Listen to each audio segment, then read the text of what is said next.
안녕하세요. 오늘도 사연살롱을 찾아주셔서 감사합니다. 저는 나이에 비해 독하다는 소리를 자주 듣던 결혼 7년차 여성입니다. 저는 얼마 전 눈에 넣어도 아프지 않을 예쁜 딸을 낳았어요. 그래서 현재 육아휴직 중으로 정말 오랜만에 시간이 많이 생겼는데요. 물론 서툰 육아에 신생아랑 지지고 볶고 난리도 아니지만 이렇게 집에서만 생활을 해보는 건 결혼 이후 처음이에요. 저는 돈을 모아야 한다는 강박으로 본업은 물론 부업을 3개나 하던 사람이었는데 제 친구들도 혀를 내두를 정도였어요. 사실 저는 결혼 전까지만 해도 워라밸을 굉장히 중요시하고 미래를 위해 돈을 저금하기보다 현재의 행복을 위해 돈을 기꺼이 쓰던 사람이었는데 어쩌다 그렇게 사람이 한순간에 변한 거냐고 별의 별소리를 다 들었어요. 솔직히 그런 말을 들을 때는 썩 기분이 좋진 않았는데 저도 제가 그렇게 살 줄은 몰랐거든요. 하지만 결혼 후 상황이 달라지고 목표하는 바가 분명해지니 전에는 상상도 할 수 없던 일을 제 손으로 기꺼이 하게 되었는데 그 배경에는 시댁, 아니 시어머니가 계셨어요. 그리고 지금부터 그 이야기를 구체적으로 여러분들에게 들려드리고 싶어 이렇게 사연을 신청하게 되었는데 부디 제 사연 좀 끝까지 듣고 소중한 의견 좀 남겨주시길 바라겠습니다. 그럼 본격적인 이야기를 시작해 볼게요. 우선 그 얘기를 하려면 저와 남편 이야기부터 짧게 해야 할 것 같은데 저희 두 사람은 같은 회사에서 만났어요. 남편이 제 바로 위 상사였는데 처음엔 원수도 그런 원수가 없을 정도로 서로 앙앙거리는 사이였죠. 그런데 영원한 적도 영원한 아군도 없는 사회에서 원수였던 남편은 한순간 제 남자친구가 되었는데 사람의 눈이 참 간사하더라고요. 그렇게 미워 죽겠던 상사가 사실은 저 모르는 굳은 일을 도맡아 하고 있었고 저랑은 아웅다웅해도 다른 사람이 저에 대해 안 좋은 소리를 할라치면 남편이 그 꼴을 보지 못하고 두 팔을 걷어붙이고는 싸웠다는 걸 나중에 알게 되었는데 그때는 솔직히 기분이 이상했어요. 아니 왜? 나 좋아하나? 별의별 생각이 다 들었는데 한순간에 원수 같은 사이는 미묘한 사이가 되어버렸죠. 그렇게 변화를 한 번 겪은 저희 두 사람은 결국엔 사내 연애를 하는 연인 사이가 되었는데 그때는 신기하게도 원수 같은 게 아니라 제 눈에 꽃미남처럼 보였어요. 그야말로 눈에 콩깍지가 씌인 건데 저도 제가 이럴 줄은 몰랐죠. 그렇게 연애하고 결혼하는 그런 자연스러운 수순을 밟은 저희 둘이었는데 연애를 하면 서로 집에 대한 이야기를 하게 되잖아요. 가족이 될 수도 있는 사람들이기에 더 궁금했는데 들어보니 남편 집은 시아버님이 계시지 않고 시어머니만 계셨어요. 그리고 다행이라고 해야 하나? 시아버님이 사고로 돌아가시고 보험금과 보상금이 그래도 넉넉히 나와 남은 가족들이 사는 데는 큰 어려움이 없었다고 했는데 시어머니가 경기도 외곽이긴 하지만 월세 나오는 건물도 하나 있고 나름 경제적으로 여유가 있는 분이더라고요. 그에 반면 저희 집은 평범한 집안이었는데 부모님 모두 공무원이셨고 누구처럼 월세 받을 건물은 없어도 저랑 남동생 남부럽지 않게 키울 수 있는 정도였어요.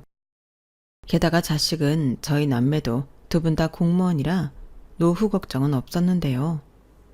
살고 있는 집도 대출 없는 부모님 자가였고 두 분 다 퇴직 후 공무원 연금이 나올 테니 저도 제 동생도 일찍이 그 부분은 부담 주지 않으셔서 감사하게 생각하고 있었어요.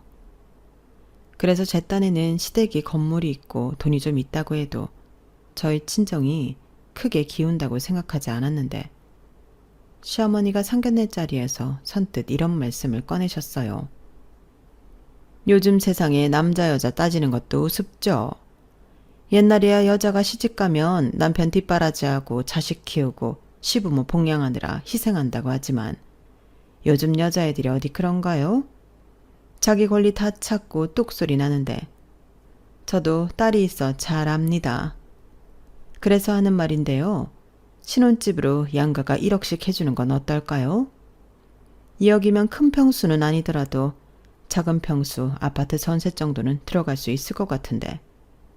애들 그렇게 시작하라고 하죠.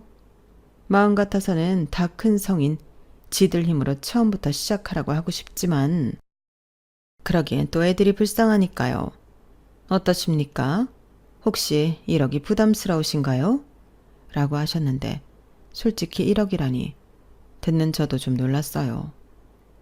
물론 양가에서 1억씩 주신다면 너무 큰 도움이고 또 감사한 일이지만 1억이 결코 작은 돈이 아니었기에 괜찮을까 은근 걱정이 되더라고요.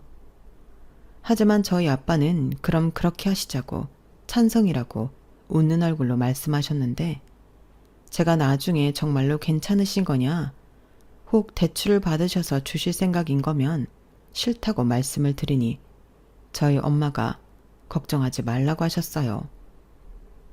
아무렴 자식 결혼을 빚져서 보낼까. 너도 근석이도 시집장가 보내려고 엄마 아빠가 진작부터 모으고 있던 돈이 있었어. 그 돈 쓰는 건데 뭐. 대신 혼수는 달리 못 해주니 그건 김서방이랑 알아서 해라. 이렇게 말씀을 해주셨는데 그러니 안심이 되더군요. 게다가 양가에 똑같이 1억이니 정말 큰 도움이 될 것 같아 기분이 좋았는데 갑자기 생각지도 못한 일이 벌어졌어요. 신우가 왜 오빠만 1억을 해주냐고 꼬라지가 났다고 합니다. 참고로 신우는 남편과 달리 일찍 결혼해 그때 당시 비슷한 물가로 5천만 원 자기 엄마한테 받아갔는데 3년 살고 이혼해서 다시 자기 친정, 그러니까 저에겐 시댁에 들어와 살고 있었어요. 거기에 애까지 데리고 와서 시어머니에게 얹혀 살고 있었는데 아무리 알아듣게 시어머니와 남편이 설명을 해도 도통 들어먹질 않는다는 겁니다. 그리고는 자기도 똑같이 1억을 해줘야 하지 않냐고 나머지 5천만 원을 달라고 했다는데요. 시어머니가 집에서 놀고 먹는 너랑 손녀까지 봐주고 있는데 무슨 5천만 원이냐고 매일이 전쟁통이라고 했어요. 그리고는 어쩔 수 없다며 저한테 아무래도 저놈의 기집애 때문에 1억은 다 못 해주겠다. 아무리 설명을 해도 귀를 막고 떼만 쓰는데 내가 아주 죽겠다. 그러니 너희도 5천만 원 가지고 시작해. 내가 저거 1억 채워주려면 내 주머니에서 1억 5천이 나가야 하는데 그럴 수는 없지 않니? 내가 딱히 직업이 있는 것도 아니고 가지고 있는 거 까먹는데 이해해줘라. 그래도 니네 집에는 아무 소리 하지 마. 그럼 다 해서 1억 5천인데 그 정도면 집 구하는데 발품이야 좀 팔아야겠지만 불가능하진 않잖아. 우리 합리적으로 생각하자. 라고 말씀하셨어요. 물론 5천만 원도 큰 돈이지만 처음부터 몰랐으면 모를까 1억을 주신다는 거에서 5천만 원으로 줄어드니 뭔가 기분이 별로였는데 거기에 합리적 어쩌고 하면서 저희 집에서는 1억을 받으라고 하시는 말이 더 마음에 안 들었어요. 그래서 사정을 말씀드리고 저희 집에도 똑같이 5천만 원 받았는데요. 그 돈으로 신혼집을 구하는 게 너무 힘들긴 하더라고요. 그리하여 저희는 전세자금 대출을 받을 것인지 아니면 아파트가 아닌 빌라 전세를 알아보던지 해야 했는데 역시 빚지는 것보다는 빌라 전세가 낫다 판단했어요.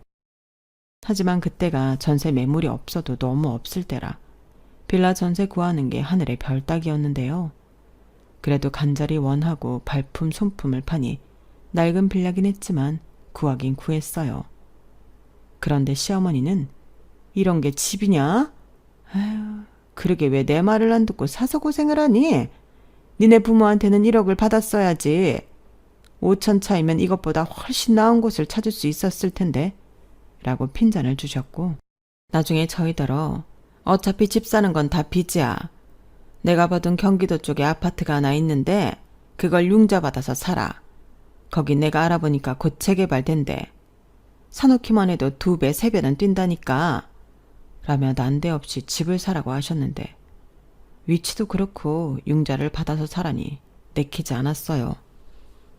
빚지는 게 싫어서 빌라 전세를 사는 건데 그걸 아시고도 저런 말씀을 하시는 저희가 뭔지 모르겠더라고요. 다행히 남편은 신경 쓰지 마. 우리가 내키지 않으면 그만이지. 라고 제 마음을 편하게 해줬는데 남편은 은근히 시어머니가 1억을 준다고 했다. 5천만 원을 준 게 미안한 듯 저한테 꽤나 신경을 쓰는 것 같아 보였어요. 그래서 무작정 싫다고 하는 건 좀 아닌 것 같아 시어머니가 말씀한 그 동네를 한번 가봤는데요.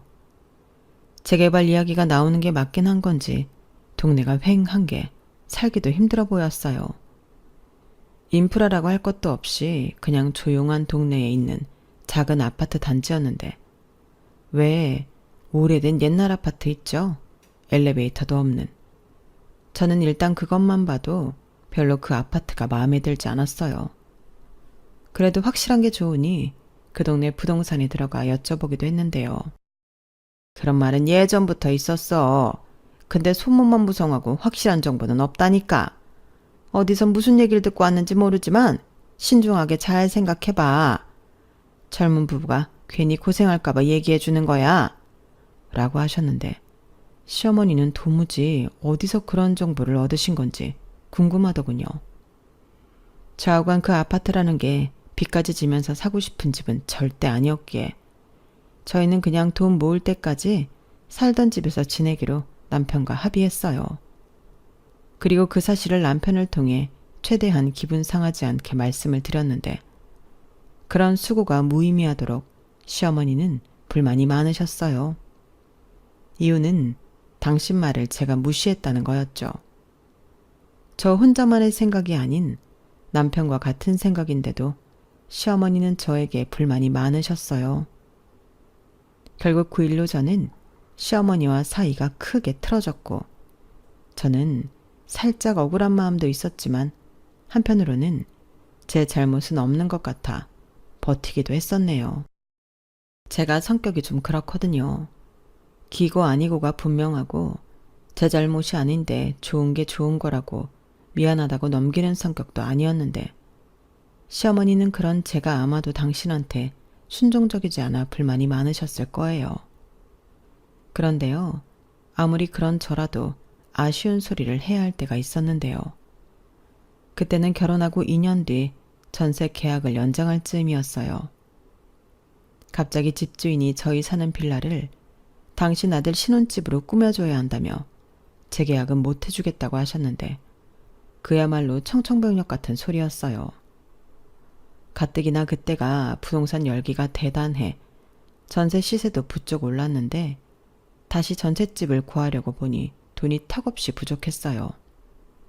그러니 시어머니는 그거 봐라. 내가 그 아파트 사라고 했을 때 샀으면 지금 이런 고생 안 하지. 어른 말 무시하고 개고생 한번 제대로 해봐야지. 어른 말 들으면 자다가도 떡이 나온다는 말 못 알아들었냐? 이렇게 말씀하시며 의기양양 하셨는데 순전히 제가 당신 말을 듣지 않아서 하지 않아도 될 고생을 한다고 믿고 계셨어요. 그러자 남편은 에이 엄마 그만 좀 해.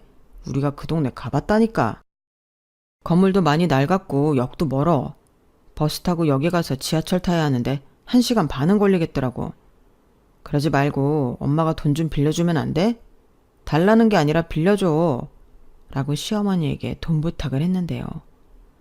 남편 말은 그랬어요. 어차피 지금은 은행이든 부모 찬스든 돈을 빌려야 하는데 이왕이면 은행에 이자 주는 거 부모님한테 이자 겸 용돈으로 드리는 게 낫지 않냐고요. 그러니까 완전히 그냥 빌려달라고 하는 소리도 아니었는데 시어머니는 더 들을 것도 없다며 단번에 거절해버리셨죠. 그러면서 너도 참 양심 없다.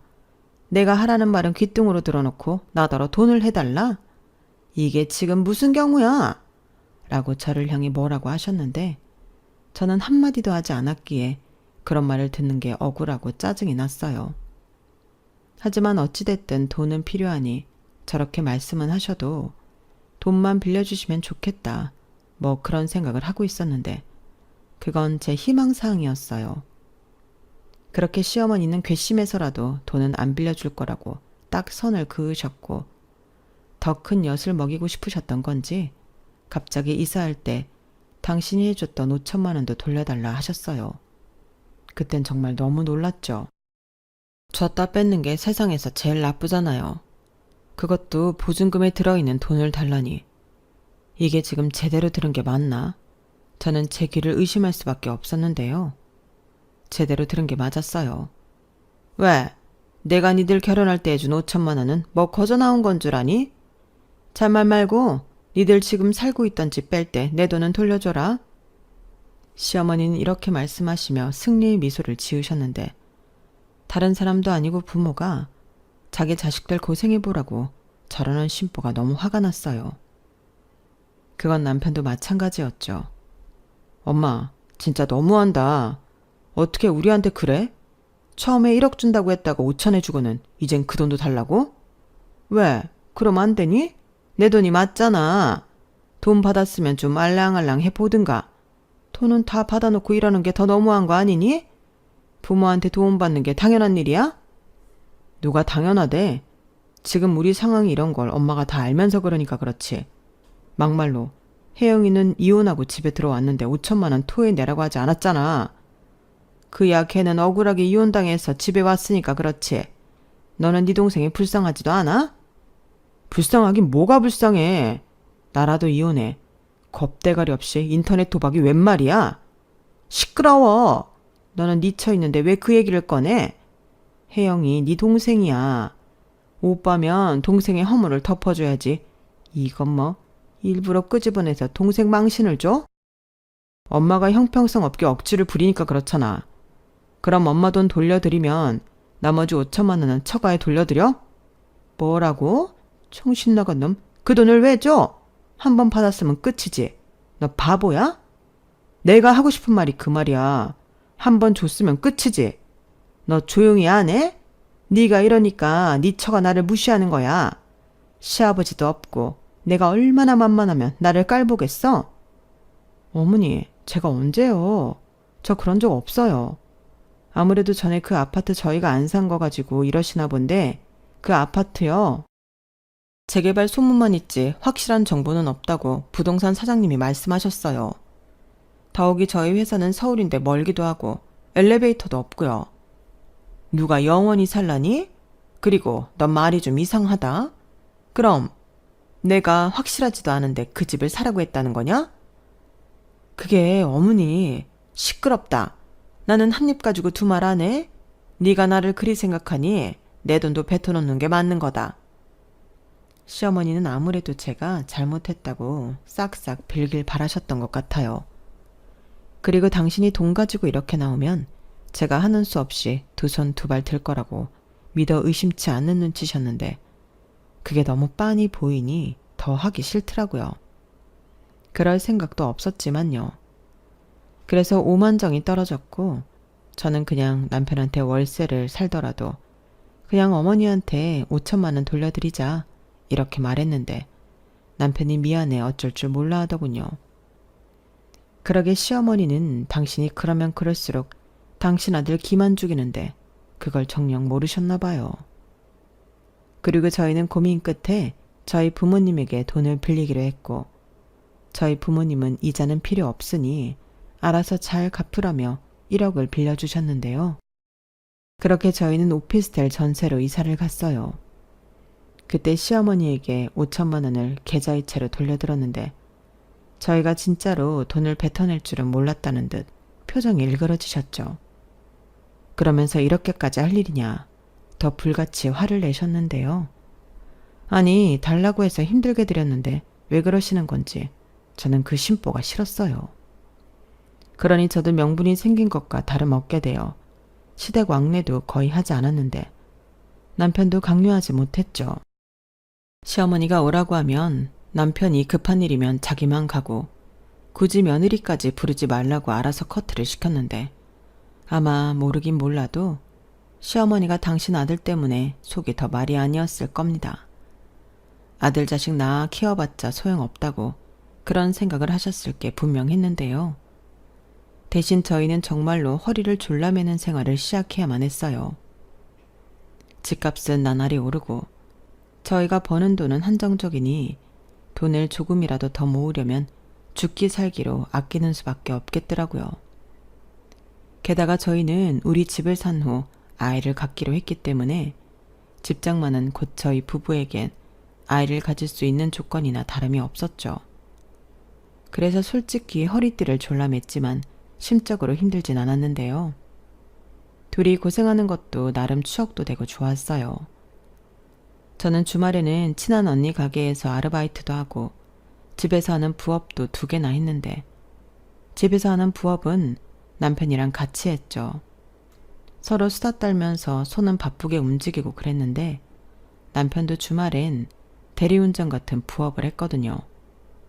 그러니 남들 볼 때는 지질이 궁상처럼 보일지라도 저희는 같은 목표를 이루기 위해 같이 고생하는 동료나 다름이 없었는데 그러니 사이도 예전보다 훨씬 더 돈독해지고 더 좋았죠. 원래도 저나 남편은 남의 시선은 별로 신경 쓰지도 않았거든요. 하지만 그런 저희 부부를 보는 친정 부모님은 저희를 많이 안쓰럽게 생각하셨는데 그래서 반찬이며 하물며 휴지나 세제 같은 생활용품도 사다 보니 많다며 일부러 나눠주시고 하셨는데 저희 부부는 다 알고 있었어요. 일부러 저희 나눠주려고 제일 크고 양도 많은 용품들을 사신다는 걸요. 그런데 그에 반면 저희한테 5천만 원도 도로 뺏어간 시어머니는 기어코 그 돈에 빚까지 얹어 경기도의 그 아파트를 매매했다고 하셨는데 신우와 시조카를 거기에 살게 할 작전 같았어요. 하지만 신우 역시 그 집에 들어가 살기 싫다고 했죠.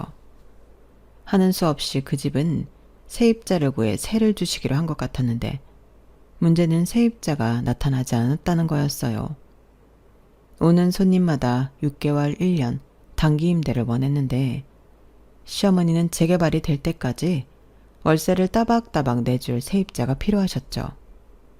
왜냐하면 그 집을 사면서 낸 대출이 있었기 때문에 월세를 받아 그 대출금을 갚지 않으면 안 됐는데 당신 뜻대로 되지 않아 계속 당신 돈을 까먹고 계셨어요.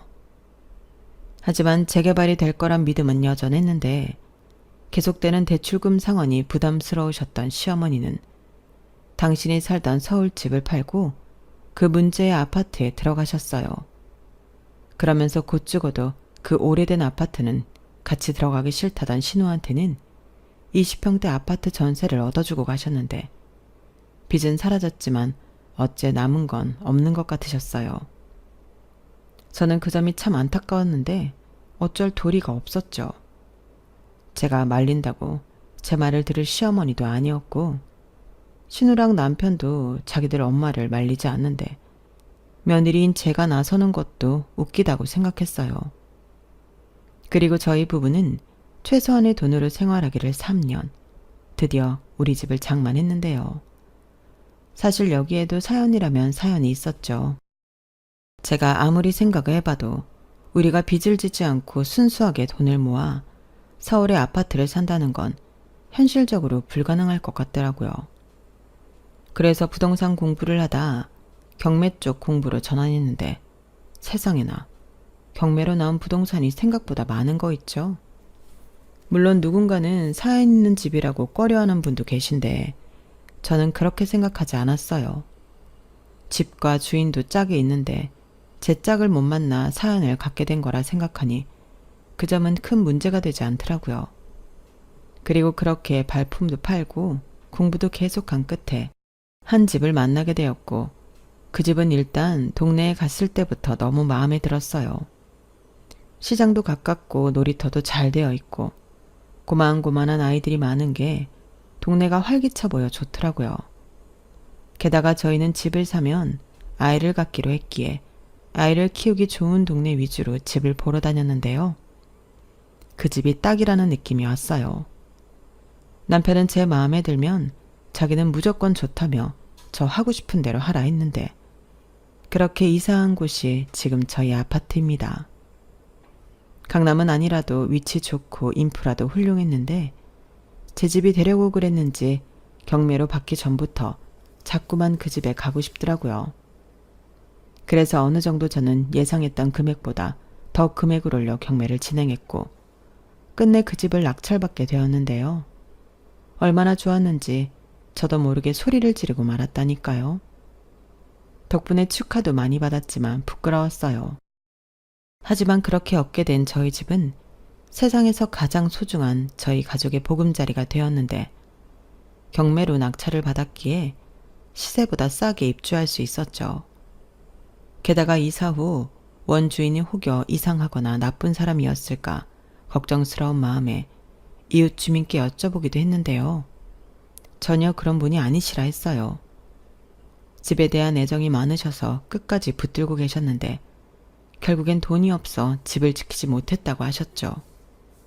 그러고 보니 집 곳곳 먼저 주인이 얼마나 쓸고 닦고 아꼈는지 다 티가 났는데 괜히 마음이 미안하고 그러더라고요.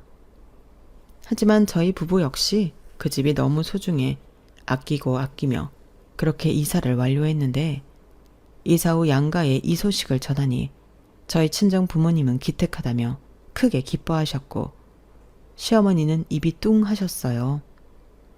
분명 서울의 아파트를 제 집으로 갖게 되었으니 잘했다고 하실 만도 했는데 아무 말도 하지 않으시더라고요.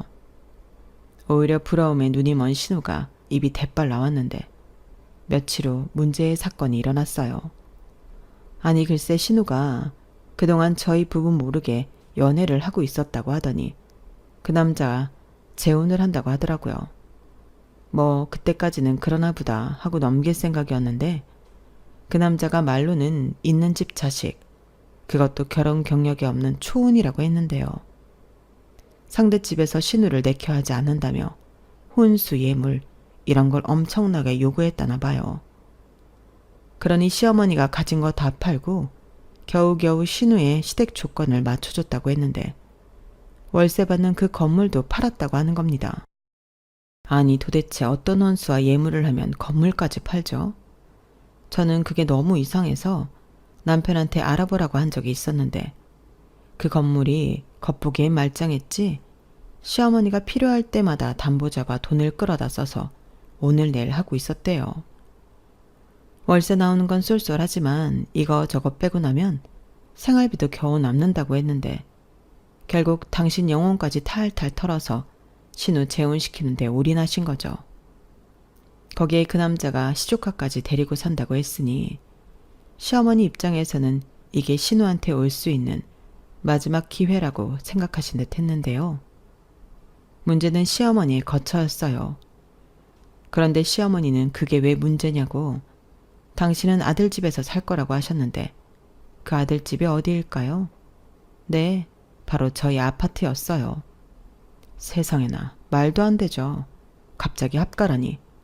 이건 제가 도저히 받아들일 수 없는 일이었는데요. 다행히 저보다 남편이 더 펄쩍 뛰며 시어머니를 말렸어요. 뭘 그렇게 난리 부르스를 쳐. 너는 아들인데 혼자 사는 엄마를 끝까지 안 모실 생각이었니? 며느리, 너도 그래. 우리 집에 시집을 왔으면 거기까지는 생각을 했어야지. 마침 니들이 집도 샀다고 하니 여차저차 잘 됐지 않아?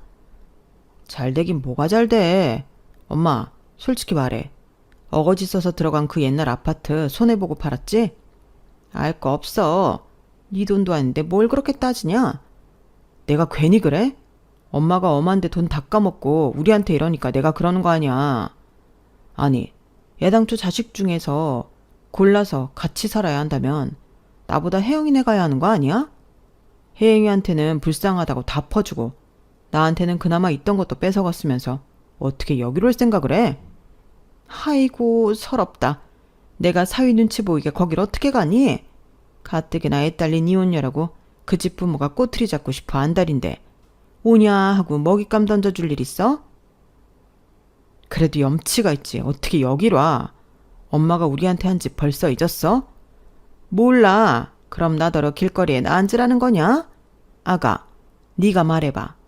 아무리 내가 너한테 서운하게 했다 치더라도 이건 부모에 대한 예의가 아니지? 늙고 병든 시애미를 길에다 버릴 거니? 너 그러면 사람들이 욕한다? 욕이요? 저는 그런 거 별로 신경 안 쓰는데요. 뭐? 그래서 너는 욕을 먹어도 괜찮으니 나더러 오지 말라는 거야? 집도 절도 없는데? 그 집도 절도 어머님이 내다 파신 거잖아요. 저희는 거기에서 뭐 하나 콩고물이라도 얻어먹은 거 없고요. 갑자기 이러시는 건 좀 아닌 것 같아요. 저희가 그동안 어머님 때문에 얼마나 고생하며 여기까지 왔는데요. 그게 왜 나 때문이냐? 어른 우습게 하는 네 잘못이지. 저는 그것도 제 잘못이라고 생각하지 않고요. 이 집이야말로 어머님이랑 상관없는 집이라고 생각해요.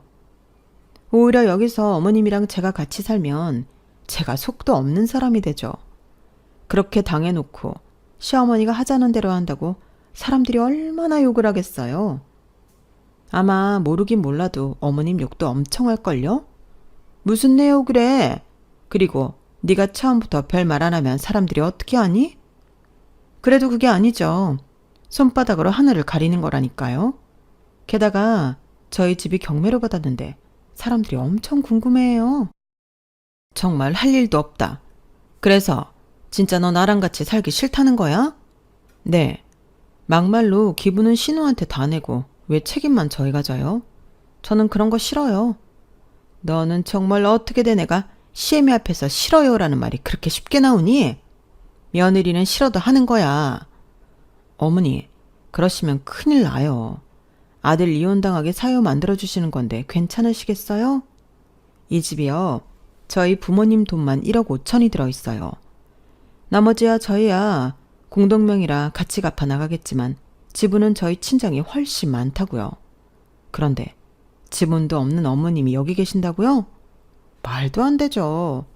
그럼 저는 어쩔 수 없이 이혼해야 해요. 설마 그걸 원하시는 건 아니죠? 말도 안 돼. 자기야, 나는 절대 자기랑 이혼 안 해.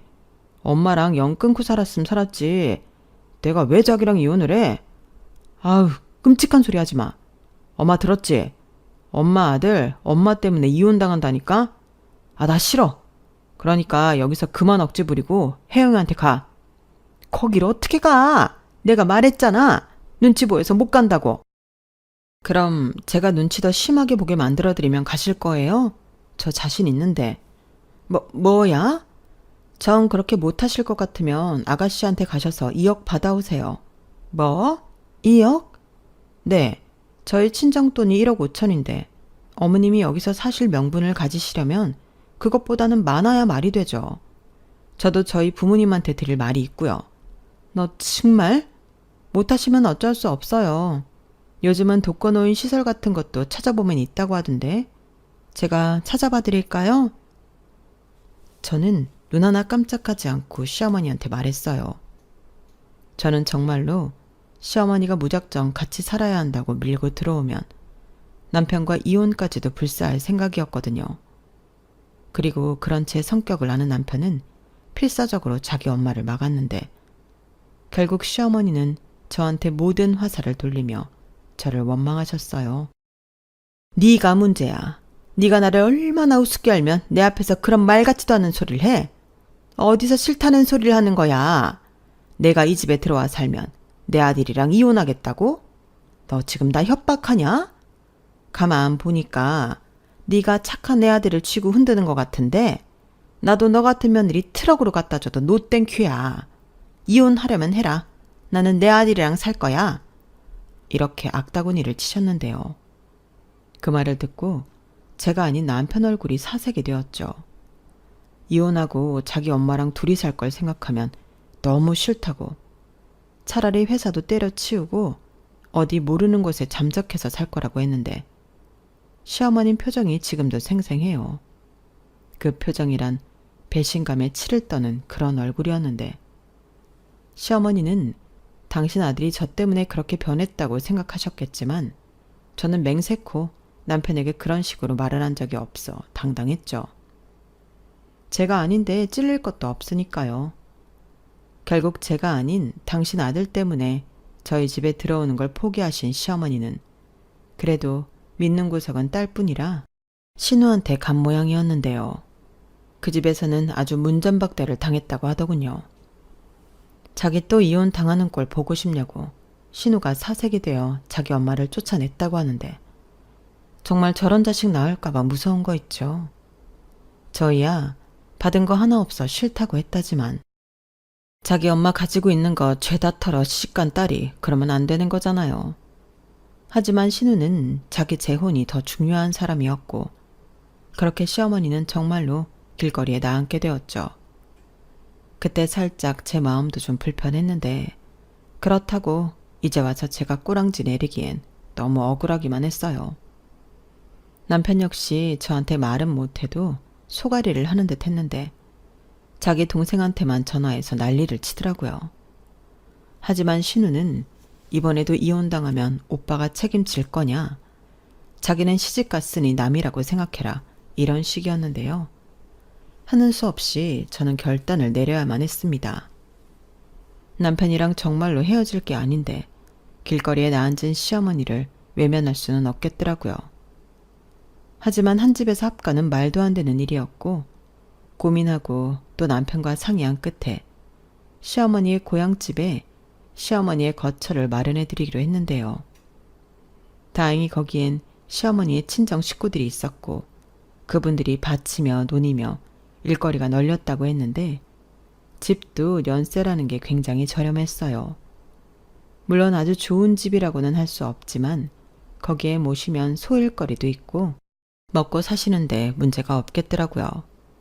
게다가 의지할 가족도 있으니 더할 나위가 없겠다 싶었는데 시어머니는 그런 일 하기 싫어 서울로 시집 온 거라며 끝까지 가기 싫다고 하셨어요.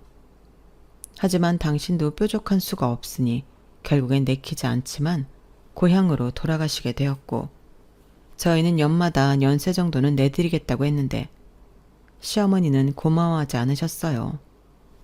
뭐 거기까지는 기대도 하지 않았는데 제 마음 편하려고 한 일이니 상관없더라고요. 덕분에 여러모로 걱정해 주러 오히려 좋기만 했는데요.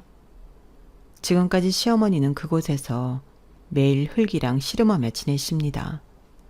요즘은 마음을 조금 고쳐 드셨는지 올 초부터는 이것저것 수확한 것도 보내주시는데 제가 아기 낳고 그런 먹거리에 관심이 많다 보니 처음으로 시어머니에게 감사한 마음이 들더라고요. 그래서 저도 간식도 보내드리고 안마기 같은 것도 보내드리며 이제야 조금씩 관계회복을 하는 중인데요. 남편이 아닌 척해도 좋아하는 눈치예요. 아무래도 그렇겠죠. 그리고 사랑하는 남편이 좋아하니 저도 마음이 좋기만 한데 부디 이것을 시작으로 저와 시어머니의 관계가 좋아지길 바라는 마음입니다. 요즘은 애기 사진이랑 동영상도 많이 보내드리는데 날이 좋아지면 애기랑 남편이랑 한번 다녀오려고요. 솔직히 아직까지는 제 마음이 모두 풀어진 것도 아니고 안심할 단계는 아닌데 부디 시어머니도 예전에 그 못된 마음은 영영 버리셨길 바래요. 그럼 혹시 아나요? 제가 더 좋은 며느리가 될지도요. 하지만 방심은 금물이라고 다시 예전에 겪었던 일은 되풀이할 생각은 없는데요. 만약 다시 예전의 모습으로 돌아와 저만 원망하고 미워하신다면 그때는 정말 철저하게 혼자가 되시는 걸 각오하셔야 될 거예요. 아무리 봐도 남편은 저랑 저희 아기랑 헤어질 마음이 1도 없는 것 같거든요. 그러니 시어머니도 이제 그만 현실을 인정하시고 좋은 마음으로 지난날의 잘못을 되풀이하지 않으셨으면 좋겠습니다. 누군가 미워한다는 건 생각보다 에너지를 많이 쓰는 거더라고요. 그러니 저도 시어머니도 그런데 에너지 쓰지 말고 앞으로를 위해 거기에 아울러 우리의 행복을 위해 좋은 에너지를 마음껏 쓰길 희망합니다. 이상 제 사연은 여기까지예요. 제 이야기 재미있게 청취해 주셨을까요? 부디 그렇다고 많은 분들이 화답해 주시길 바라며 저는 이만 글을 줄이도록 하겠습니다. 지금까지 제 이야기에 귀 기울여 주셔서 대단히 감사합니다. 항상 건강 잘 챙기시고 행복한 날들 되세요. 고맙습니다. 여러분, 사연 댓글에 응원과 현명한 조언 부탁드려요. 좋아요와 구독은 저에게 큰 힘이 됩니다. 오늘도 좋은 일 가득하세요.